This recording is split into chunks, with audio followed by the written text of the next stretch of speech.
দূরপাল্লার ট্রেনগুলিতে চেকিং করতে গিয়ে জেআরপি থানার পুলিশের হাতে ধরা পড়ল ৩ রোহিঙ্গা। রোজকার মতোই দূরপাল্লার ট্রেনগুলিতে তল্লাশি চালাতে যায় পুলিশ।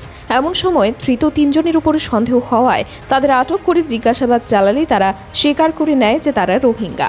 ৮ বছর আগে পশ্চিমবঙ্গের বনকুল বর্ডার দিয়ে তারা বাংলাদেশ থেকে পশ্চিমবঙ্গে এবং সেখান থেকে হায়দ্রাবাদ যায়। ৮ বছর পর আবার তারা বাংলাদেশ ফিরে যাচ্ছিল বলে জানায়। ধৃতদের নাম আব্দুল রশিদ, এমডি ইউসুফ ও এমডি হামিদ হোসেন বলে জানা গেছে। প্রত্যেকের বয়স আনুমানিক ২৩ কিংবা ২৪ বছর। তাদের বাড়ি মায়ানমারের মন্ডু জেলায় বলে জানিয়েছে তারা। বর্তমানে তাদের বিরুদ্ধে একটি মামলা হাতে নিয়ে রবিবার কোর্টে প্রেরণ করা হয়েছে তাদের।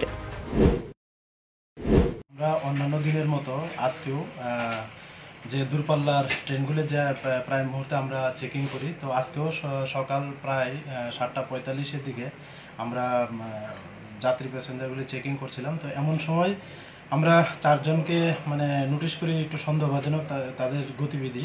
তারপর আমরা ৪ জনকে ডিটেইন করি ওই স্পটেই, আগরতলা রেল স্টেশনের যে মেইন গেট, প্ল্যাটফর্মের এন্ট্রি গেট।